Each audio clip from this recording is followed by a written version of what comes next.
오늘 빌립보서 7번째 시간입니다. 살든지 죽든지 예수 그리스도라는 그 주제를 가지고 오늘 본문 말씀 보겠습니다. 12절부터 21절입니다. 하나님의 말씀을 들으십시오. 형제들아, 내가 당한 일이 도리어 복음 전파의 진전이 된 줄을 너희가 알기를 원하노라. 이러므로 나의 매임이 그리스도 안에서 모든 시위대 안과 그 밖의 모든 사람에게 나타났으니 형제 중 다수가 나의 매임으로 말미암아 주 안에서 신뢰함으로 겁없이 하나님의 말씀을 더욱 담대히 전하게 되었느니라. 어떤 이들은 투기와 분쟁으로, 어떤 이들은 착한 뜻으로 그리스도를 전파하나니 이들은 내가 복음을 변증하기 위하여 세우심을 받은 줄을 알고 사랑으로 하나 그들은 나의 매임에 괴로움을 더하게 할 줄로 생각하여 순수하지 못하게 다툼으로 그리스도를 전파하느니라. 그러면 무엇이냐? 거칠애로 하나 참으로 하나 무슨 방도로 하든지 전파되는 것은 그리스도이니 이로써 나는 기뻐하고 또한 기뻐하리라. 이것이 너희의 간구와 예수 그리스도의 성령의 도우심으로 나를 구원에 이르게 할 줄을 아는 고로 나의 간절한 기대와 소망을 따라 아무 일에든지 부끄러워하지 아니하고 지금도 전과 같이 온전히 담대하여 살든지 죽든지 내 몸에서 그리스도가 존귀하게 되려 하려 함이라. 이는 내게 사는 것이 그리스도니 죽는 것도 유익함이라. 아멘. 이 빌립보서 말씀은 사도 바울의 옥중 서신에 해당되는 서신입니다. 옥중 서신이라는 말에서 나타나듯이 이 사도 바울이 이 빌립보서를 쓸 때는 그는 로마에 구금되어 있던 상황이었습니다. 그렇다면 이는 무엇을 보여주겠습니까? 이제 바울을 볼 때 인간적으로 보면 사실 이제 모든 것이 끝난 것처럼 보이는 상황에서 이 서신을 썼다는 것을 의미하겠죠. 이제 그는 로마의 이 감옥은 아니었지만 투옥되었기 때문에, 구금되었기 때문에 사실 그는 미래의 자신이 어떻게 될지 전혀 알지 못했습니다. 그가 재판을 받고 또 무죄 판결을 받아서 풀려나게 될지, 아니면 평생 감옥에 갇혀 살게 될지, 아니면 사형 선고를 받아 죽게 될지 이제 전혀 알지 못했습니다. 그래서 이런 것들을 볼 때 사실 바울의 사역자로서, 선교사로서 그의 커리어가 끝난 것처럼 보였고 모든 소망이 인간적으로 볼 땐 끊어진 것처럼 보였을 것입니다. 그러나 이 빌립보서는 1장부터 4장까지 쭉 보면 기쁨으로 가득 차 있습니다. 낙심된 거나 좌절스러운 것이나 절망스러운 것이 전혀 없고 1장부터 4장까지 이 서신 안에는 바울의 기쁨으로 가득 차 있습니다.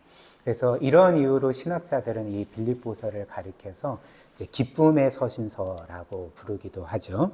그렇다면 바울이 로마에 투옥되었음에도 불구하고 기뻐할 수 있었던 이유가 무엇이었는가? 이제 금요기도에 계속 나온 분들은 이제 들으셨겠지만 이제 몇 가지 이유가 있습니다. 첫 번째 이유는 바울이 로마에 갇혔음에도 불구하고 기뻐할 수 있었던 이유는 그가 만약에 로마에 투옥되지 않았더라면 그가 결코 만날 수도 없고 복음을 전할 수도 없고 그리스도께로 인도할 수 없었던 사람들이 바울이 갇혔기 때문에 바울에게서 복음을 듣고 그리스도를 믿어 구원받았기 때문에 그렇습니다.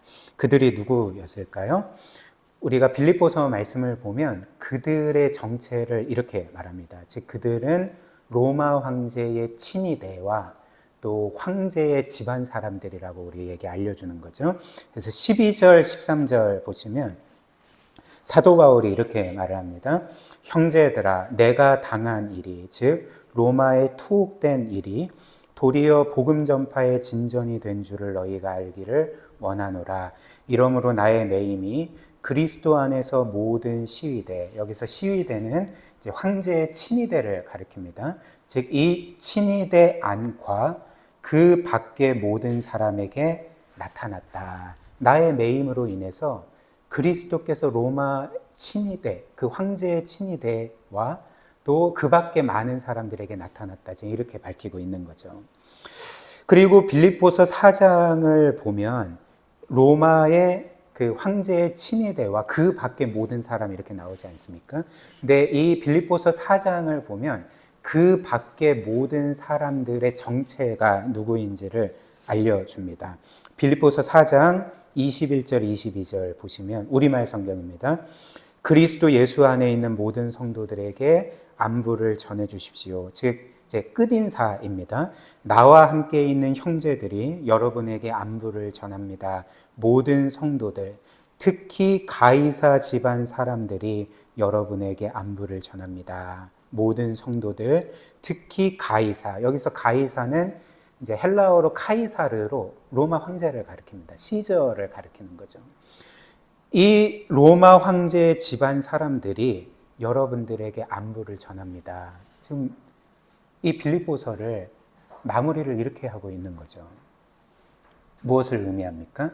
로마의 황제의 집안 사람들 중에 어떤 사람들이 놀랍게도 바울에게서 복음을 듣고 구원받아서 성도가 되었다는 거죠.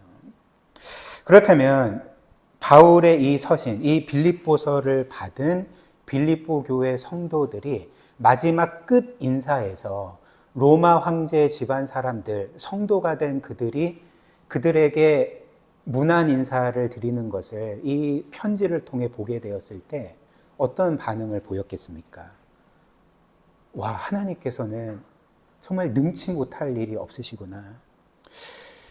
바울이 로마에 갇혔음에도 불구하고 도리어 그 바울을 통해 로마 황제의 친위대와 황제의 집안 사람들, 즉 정말 일반적인 방법으로는 결코 접근할 수도 없고 복음을 전할 수도 없던 사람들이 바울이 갇혔기 때문에 복음을 들었고 그리스도를 믿어 구원받게 되었구나. 정말 하나님께는 능치 못할 일이 없으시고 하나님의 계획은 너무나도 놀랍구나 라고 반응을 보이며 이제 하나님께 영광을 돌리지 않았겠습니까? 이처럼 바울은 투옥됐음에도 불구하고 그를 향한 하나님의 계획은 결코 실패하지 않았습니다. 겉보기에는 실패한 것처럼 보였지만 결코 실패함이 없었고 하나님의 선하신 뜻이 그대로 이루어졌던 거죠. 마찬가지로 저와 여러분들을 향한 하나님의 계획이 있죠. 그리고 그 계획은 결코 실패함이 없습니다. 우리의 인생에서 뭔가 내 인생이 잘못되어 가는 것처럼 보일지라도 내 인생이 실패한 것처럼 보일지라도 저와 여러분들의 삶에는 실패라는 것은 있을 수가 없습니다. 당장 실패처럼 보이는 것이 실패가 아니고 하나님이 그 모든 것을 여전히 주관하고 계시고 오늘 바울의 경우처럼 저와 여러분들의 삶에서도 하나님의 가장 선한 뜻을 온전히 이루실 것입니다. 우리가 이것을 기억해야 되는 거죠. 그러나 바울이 옥중에서 기뻐한 이유는 이것이 전부가 아니었습니다. 또 한 가지 이유가 있었는데 이제 그것은 바울의 동역자들이 바울이 로마에 투옥된 것을 보고 이제 도전을 받아서 전보다 더욱더 그리스도를 열심히 전했기 때문에 더 담대히 전했기 때문에 바울은 기뻐했습니다. 14절 보십시오. 형제 중 다수가 나의 매임으로 즉 로마에 갇힌 것으로 말미암아 주 안에서 신뢰함으로 겁없이 하나님의 말씀을 더욱 담대히 전하게 되었느니라 이렇게 밝힙니다.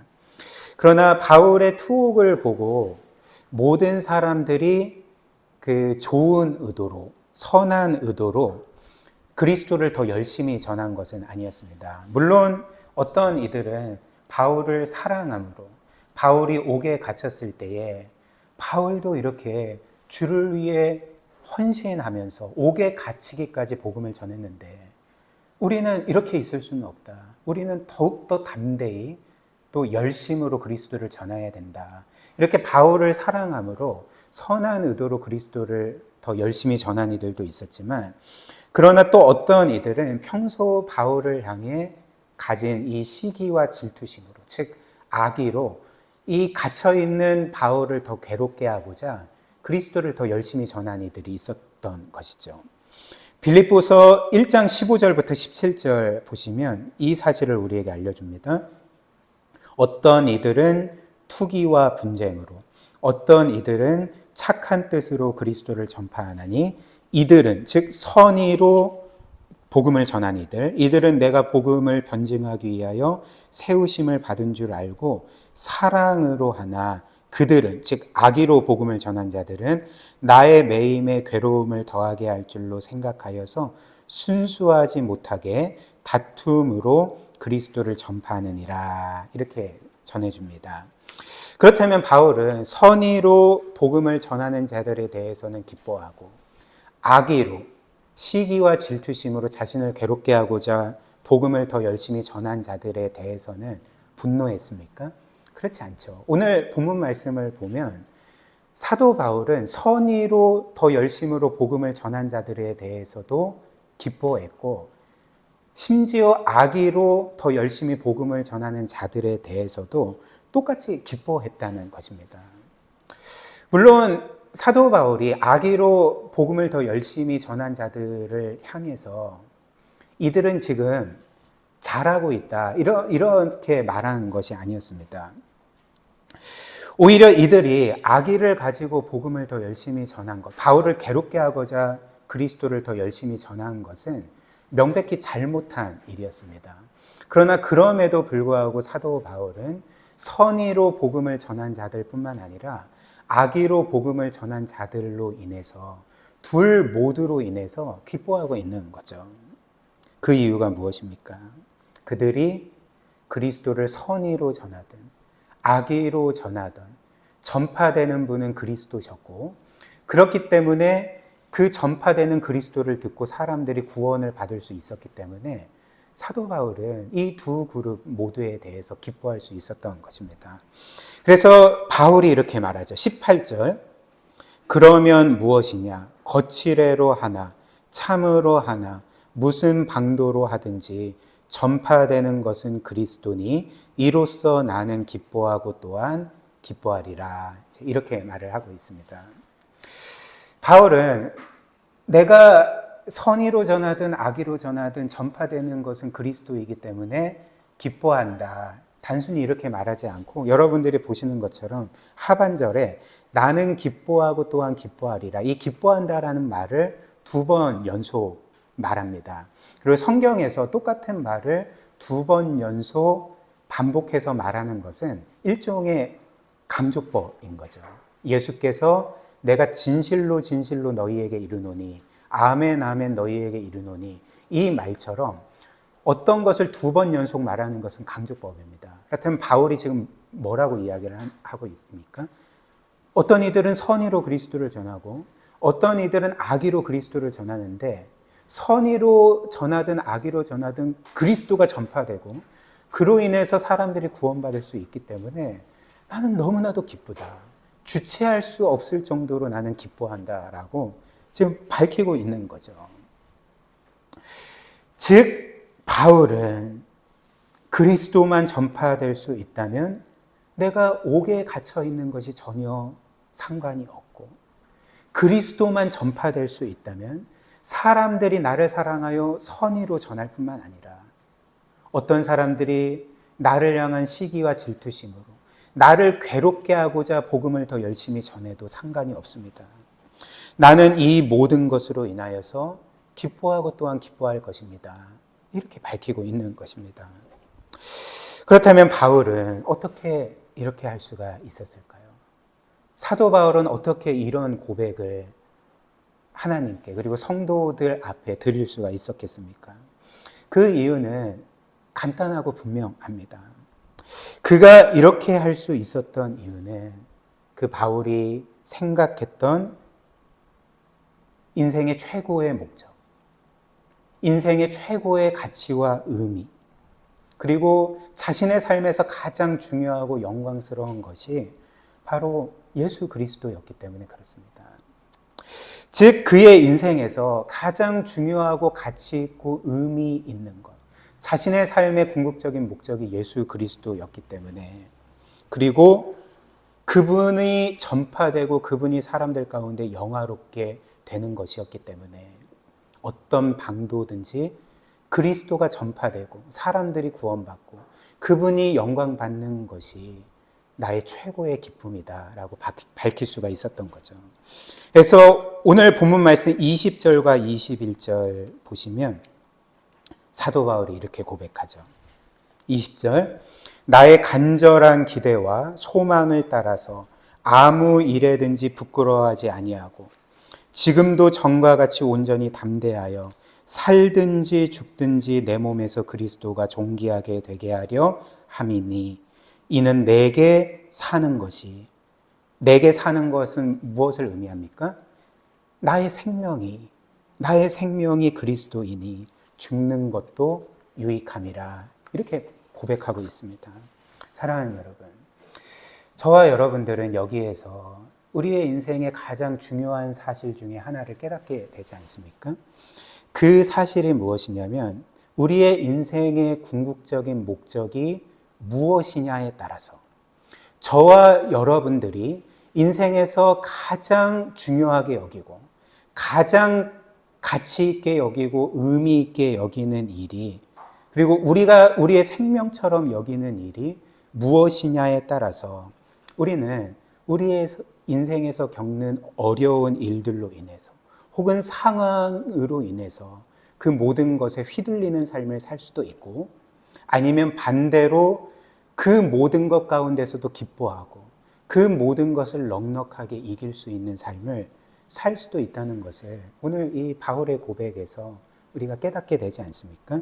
예를 들면 만약 바울의 인생의 궁극적인 목적이 예수 그리스도가 아니라 그가 많이 소유하고 높이 올라가고 그래서 크게 성공해서 그래서 그냥 평탄한 삶을 살아가는 것이었다고 한번 생각을 해봅시다. 그리고 그 사도 바울에게 그리스도는 단지 이 모든 것을 이루기 위한 발판이나 수단 정도였다고 생각을 해봅시다.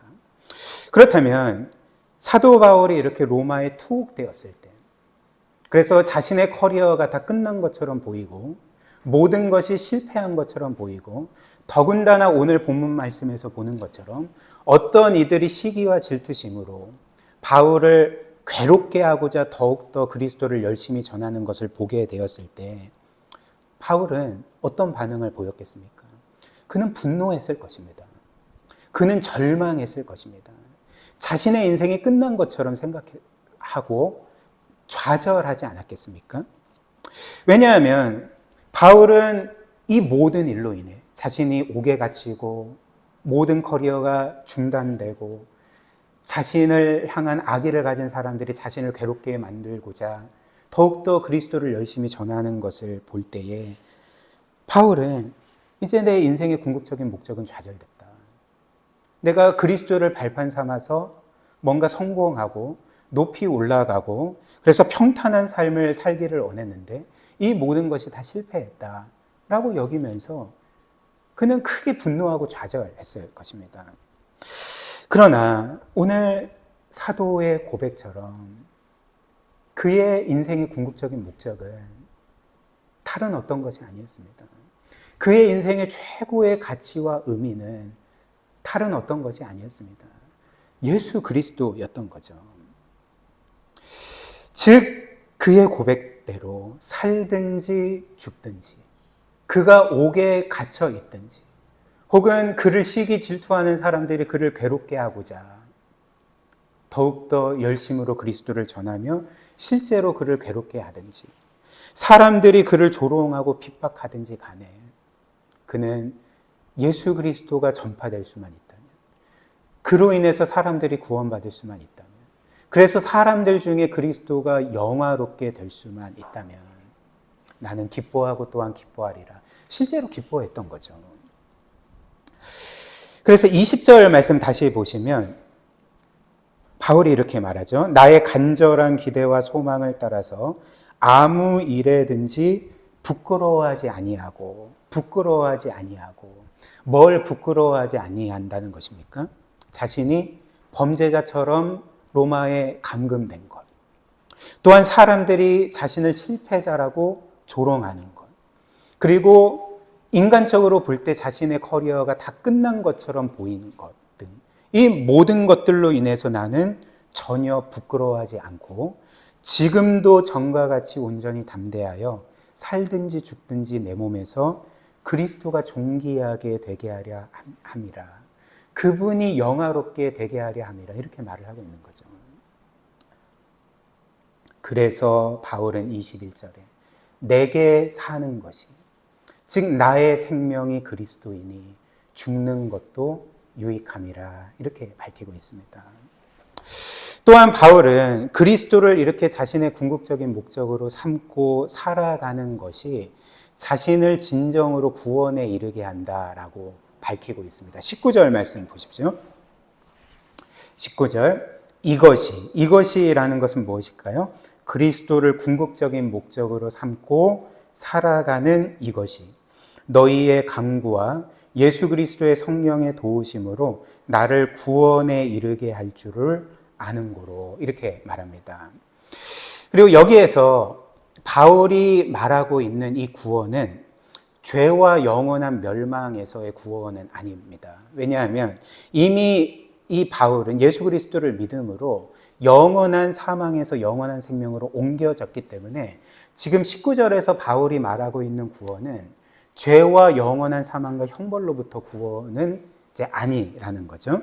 그렇다면 바울이 지금 19절에서 말하고 있는 이 구원은 무엇인가? 이 구원은 이제 그리스도가 아니라 이 세상의 어떤 것을 자신의 인생의 궁극적인 목적으로 삼고 살아갈 때에 필히 겪게 되는 인생의 헛됨과 그 모든 고통으로부터의 구원을 의미한다는 것입니다. 이것이 19절에 사도 바울이 밝히는 구원인 거죠. 즉 바울은 자신이 그리스도를 인생의 궁극적인 목적으로 삼고 살아갈 때에 내가 죄와 영원한 사망과 형벌로부터 구원받을 뿐만 아니라 이 그리스도께서 이 세상의 것을 그리스도보다 앞서서 섬길 때, 이 세상의 것들을 마치 하나님 것처럼 섬길 때에 내가 겪게 되는 인생의 모든 헛됨과 고통으로부터 나를 구원해 줄 것입니다. 지금 이렇게 밝히고 있는 것입니다. 사랑하는 여러분, 저와 여러분들을 포함해서 이 세상 모든 사람들은 자신의 인생의 궁극적인 목적으로 삼는 것을 동시에 자신의 구원으로 삼는다는 사실 아십니까? 여러분들이 여러분들의 인생의 궁극적인 목적으로 삼는 것을 여러분들의 심리 기저를 파고 들어가 보면 그것을 여러분들 자신의 구원으로 여긴다는 것을 발견하게 될 것입니다. 예를 들면 한 사람이 돈을 인생의 궁극적인 목적으로 삼게 되면 그는 이렇게 생각을 하게 됩니다. 내가 나의 인생에서 원하는 만큼 돈을 벌게 되면, 많은 돈을 벌게 되면 나는 이로써 진정으로 행복해지고 자유롭게 될 거야. 그리고 나의 인생의 모든 문제는 해결될 것이고 나는 진정으로 내가 원하는 구원에 이르게 될 거야 라고 생각하게 됩니다. 그리고 이는 돈만이 아닙니다.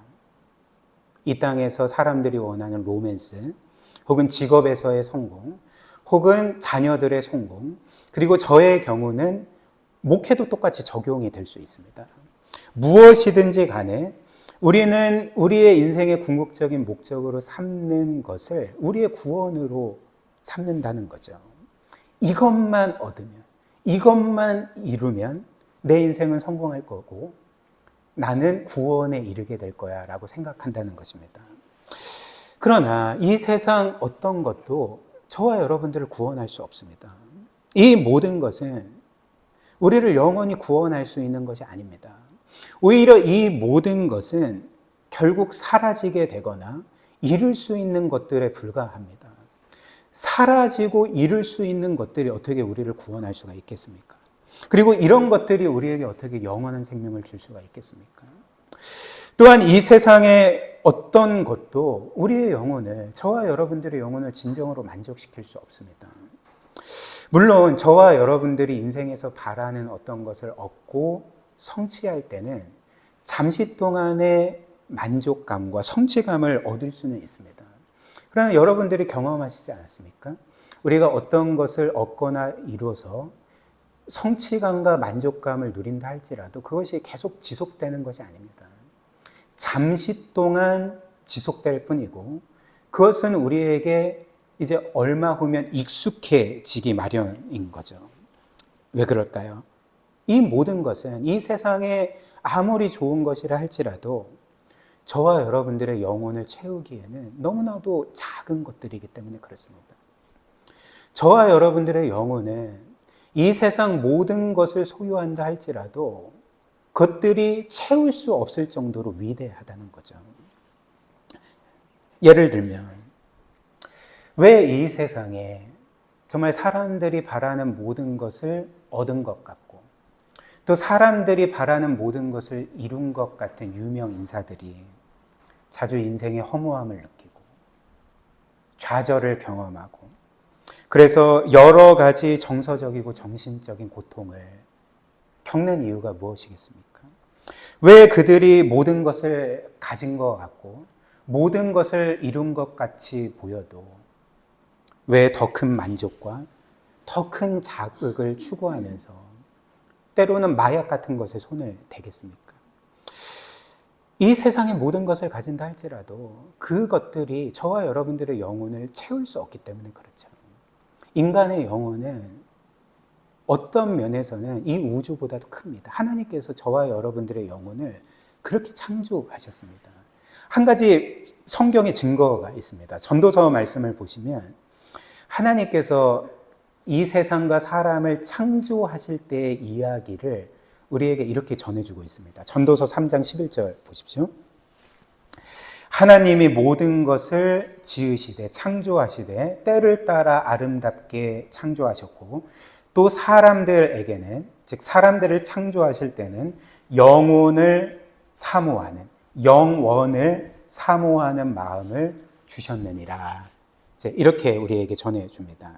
하나님께서 사람을 창조하실 때는 그분의 형상으로 창조하셨을 뿐만 아니라 저와 여러분들 모든 사람의 마음에 영원을 사모하는 마음, 영원을 갈망하는 마음. 이것은 바꿔 말하면 무슨 의미겠습니까? 영원한 것이 아니면 결코 채워질 수 없는 영혼과 마음을 우리 안에 두셨다는 것입니다. 하나님께서는 영원한 것이 아니면 결코 채워질 수 없고 만족할 수 없을 정도로 우리의 영혼을 위대하게 만드신 거죠. 그렇다면 이 세상의 영원한 것은 어떤 것입니까? 이 세상의 영원한 것은 누구밖에 없습니까? 하나님밖에 없죠. 하나님만이 저와 여러분들을 채우실 수 있습니다. 이 세상의 모든 것을 가진다 할지라도 모든 것을 이룬다 할지라도 저와 여러분들의 영혼이 채워지지 않습니다. 여러분들을 진정으로 만족시킬 수 없습니다. 오직 하나님만이 여러분들의 영혼을 채우실 수 있고 하나님만이 여러분들의 영원을 사모하는 마음으로 창조하셨기 때문에 그분이 아니고서는 여러분들은 이 세상 모든 것을 얻고 이룬다 할지라도 인생의 헛됨과 고통을 경험할 수밖에 없습니다. 솔로몬이 대표적인 예죠. 모든 것을 가진 자인데, 모든 것을 이룬 자인데, 심지어 이 세상에서 가장 똑똑한 지성을 가진 사람이었는데 그가 뭐라고 말합니까? 이 모든 것이 헛되도다. 헛되다는 것이 무엇입니까? 헛되다라는 말이 히브리어로 헤벨인데 그냥 이 숨을 의미합니다. 그냥 그 지나치는 숨결을 의미합니다. 그러니까 아무것도 아니라는 거죠.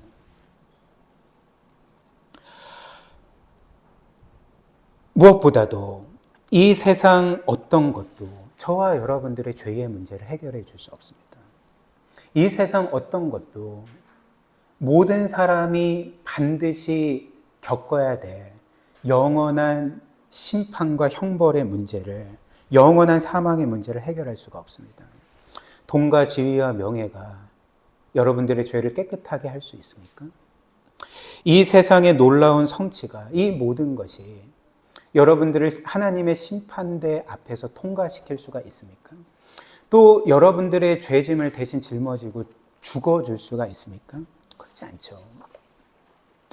오히려 저와 여러분들이 하나님이 아닌 어떤 것을 인생의 궁극적인 목적으로 삼고 살아가게 될 때에 이 모든 것은 우리를 끊임없이 종으로 부리게 됩니다. 예를 들면 저와 여러분 혹은 이 세상 사람들이 돈을 자신의 인생의 궁극적인 목적으로 삼게 되면 우리는 그 돈을 위해 존재하게 되고 그리고 그 돈을 섬기는 삶을 살아갈 수밖에 없게 됩니다. 물론 사람들은 결국 그렇게 생각하지 않을 것입니다.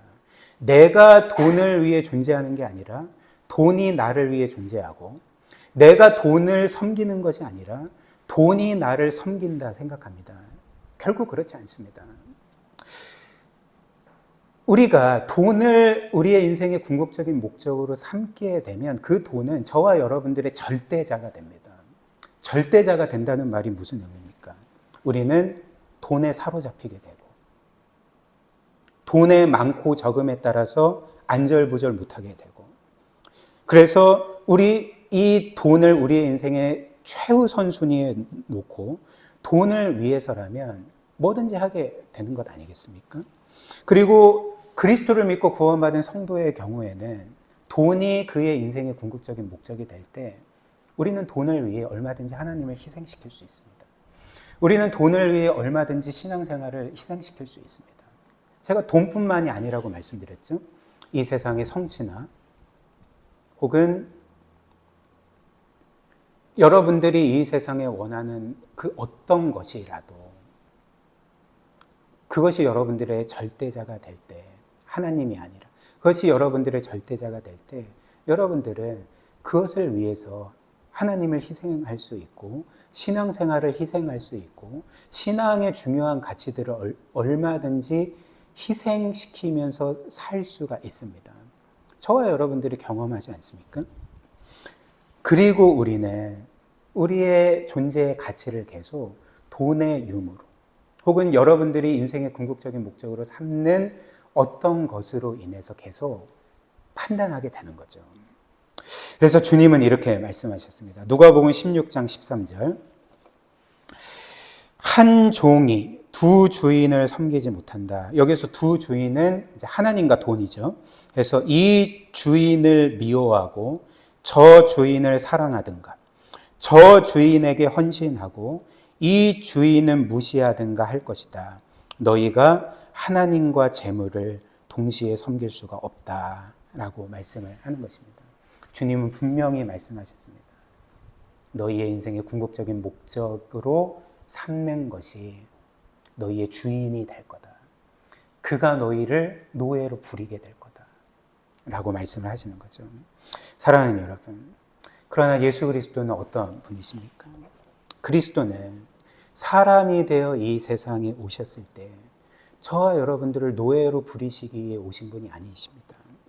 오히려 그리스도는 이 세상 만물의 진정한 주인이셨음에도 불구하고 저와 여러분들을 섬기러 오셨습니다. 종이 되어 오셨습니다. 우리의 유익을 위해 자신의 모든 것을 희생하려고 오셨습니다. 그래서 어떻게 하셨습니까? 저와 여러분들을 죄와 영원한 형벌에서 구원하시기 위해서 자신의 생명을 우리를 위한 대속제물로 내어주신 거죠. 마가복음 10장 45절 인자가 온 것은 섬김을 받으려 함이 아니요 도리어 섬기려 하고 자기의 목숨을 많은 사람의 대속물로 주려 함이라 라고 말씀을 하신 분이 바로 저와 여러분들의 진정한 주인이신 예수 그리스도이십니다. 그래서 그리스도는 하나님의 아들이시죠. 하나님 자신이셨지만 십자가에 못 박혀 피를 흘리셨습니다. 그리고 그 피로 저와 여러분들의 모든 죄를 깨끗하게 씻어주셨습니다. 이 세상 어떤 것도 우리의 죄를 씻을 수가 없는데 그분의 보혈로 저와 여러분들의 모든 죄를 씻어주시고 영원히 구원해 주시고 또한 그분의 의로움으로 우리를 옷 입혀 주셔서 하나님의 영원한 자녀의 상속자가 되게 하신 것이 주께서 종으로서 우리를 섬기신 일이었습니다. 그렇다면 우리는 여기에서 그리스도께서 이 세상에 오신 궁극적인 목적, 그리스도께서 하나님이시지만 우리와 똑같은 사람이 되어서 한 인생으로 이 세상을 사시지 않았습니까? 우리는 여기에서 그리스도께서 이 땅을 사시면서 한 인생으로서 가지신 그분의 궁극적인 목적이 무엇이었는지를 우리가 보게 되는 거죠. 여러분들의 삶의 궁극적인 목적을 어떻게 알 수 있는지 아십니까? 그것이 여러분들에게 생명처럼 느껴진다면 그것이 여러분들의 인생의 궁극적인 목적입니다. 그렇다면 이런 기준으로 그리스도께서 이 세상의 인생으로 사실 때에 그분의 궁극적인 목적이 무엇인지 아십니까? 바로 우리라는 거죠. 그리스도의 인생으로서의 궁극적인 목적은 저와 여러분들이었습니다. 왜냐하면 우리를 위해서 그분께 가장 소중한 생명까지 아낌없이 내어주셨기 때문에 이 땅에 성육신하여 인생으로 사실 때 그분의 궁극적인 목적은 저와 여러분들이었다는 거죠. 우리는 그분을 인생의 궁극적인 목적으로 삼지 않을 때에 그분은 자신의 인생의 궁극적인 목적으로 저와 여러분들을 삼고 사셨습니다. 물론 성경은 그리스도의 성육신과 또 그분의 십자가 죽음과 부활의 궁극적인 목적을 하나님의 영광이라고 밝힙니다. 그리고 2차적인 목적을 우리의 구원이라고 밝힙니다. 그래서 제가 이 사실을 부인하는 것은 아닙니다. 신학적으로. 이것을 부정하는 것은 아닙니다. 그러나 그럼에도 불구하고 성경에서 하나님의 영광은 단 한순간도 결코 저와 여러분들의 구원과 분리되지 않음을 아십니까? 하나님의 영광은 그분이 구원하시는 우리와 결코 떨어진 영광이 아닙니다. 왜냐하면 그리스도께서 우리를 위해 죽으심으로 우리에게 주시고자 했던 최고의 구원의 선물이 단지 우리를 죄와 영원한 사망에서 구원하는 것이 아니라 우리로 하여금 영원토록 그분의 영광을 보게 하는 것이었기 때문에 그렇습니다. 주께서 이런 말씀하셨습니다. 십자가 죽음을 앞두고 성부 하나님께 기도하시면서 이렇게 기도하셨죠. 요한복음 17장 24절. 아버지여, 내게 주신 자도 나 있는 곳에 나와 함께 있어. 아버지께서 창세전부터 나를 사랑하심으로 내게 주신 나의 영광을 그들로 보게 하시기를 원하옵나이다. 그리스도께서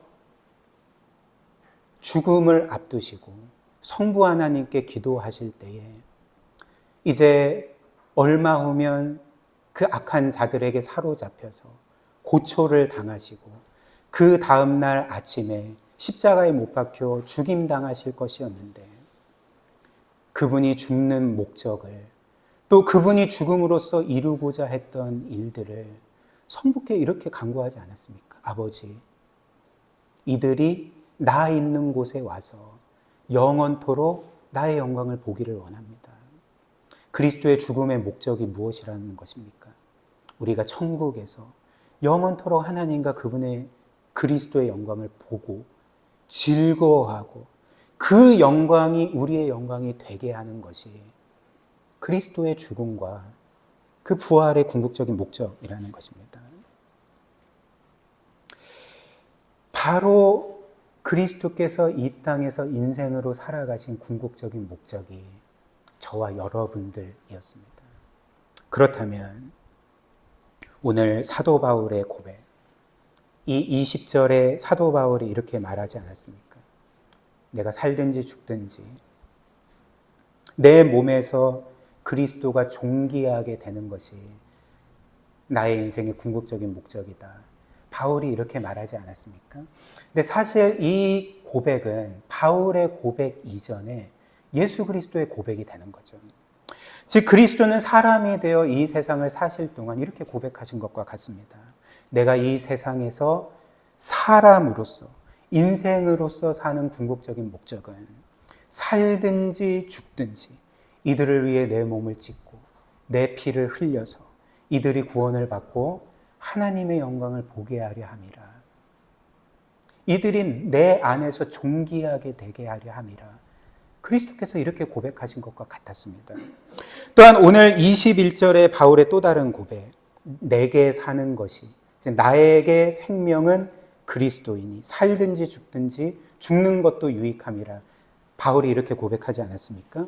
근데 이 바울의 고백은 바울의 고백 이전에 예수 그리스도의 고백이었다는 거죠. 즉 그리스도께서 이렇게 말씀하신 것입니다. 내게 사는 것, 나의 생명은 바로 이들이니 이들을 구원하기 위해서라면 나는 죽는 것도 유익함이라. 이렇게 고백하신 것과 같았다는 거죠. 그렇다면 오늘 여러분들이 들은 이 말씀에 의거해서 한번 생각을 해보십시오.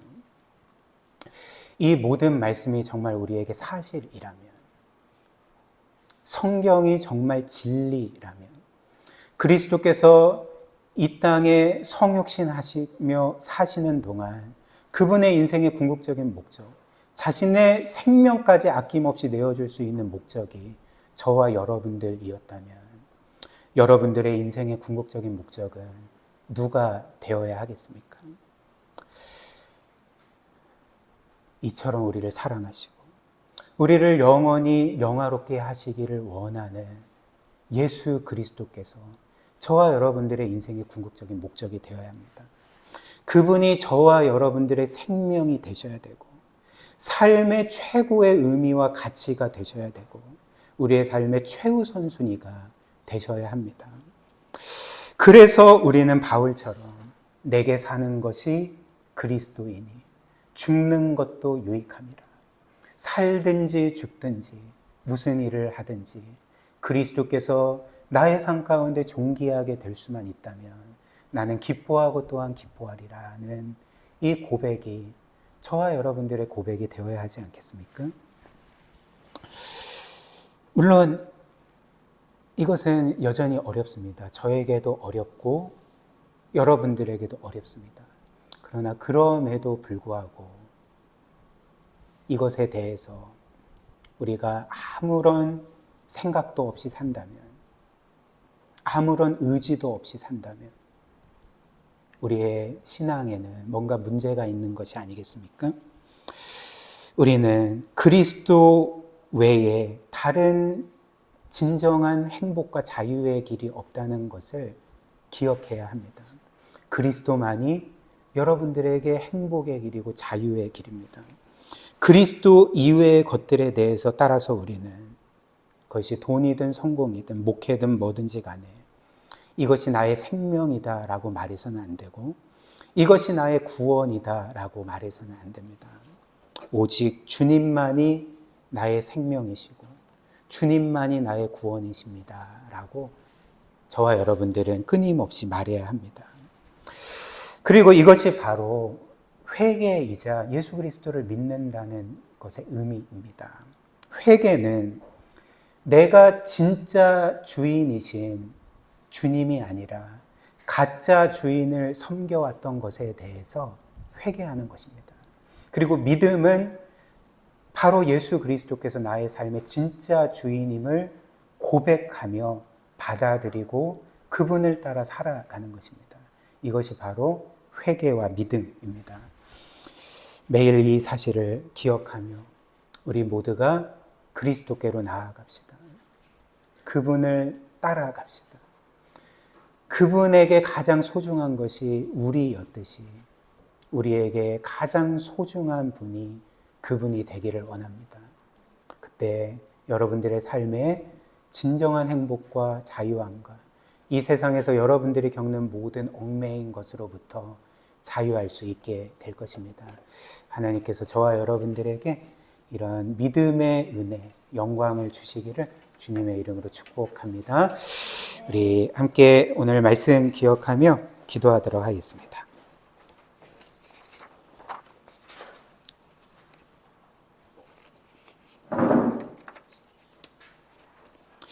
우리 이 시간 함께 기도할 때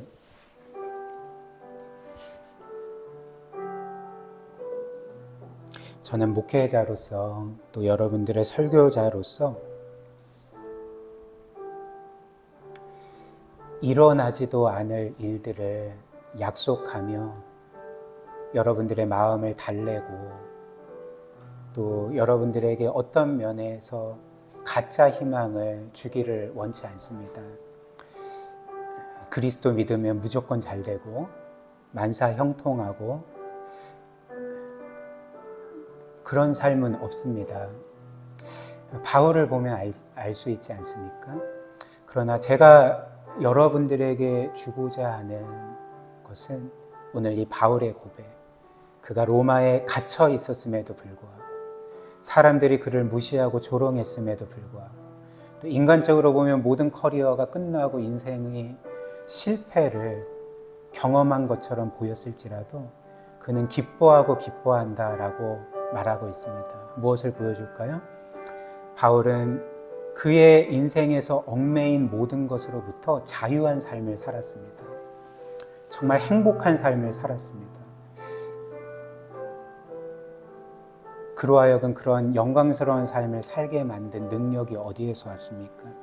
그리스도께서 자신의 삶의 궁극적인 목적이라는 것, 자신의 삶의 최고로 영광스럽고 중요한 분이라는 것, 자신의 삶의 최우선 순위심을 굳게 믿었기 때문에 그는 진정으로 자유하고 행복한 삶을 살 수가 있었습니다. 오늘 우리 하나님께서 저와 여러분들에게 이런 은혜 주시기를 원합니다.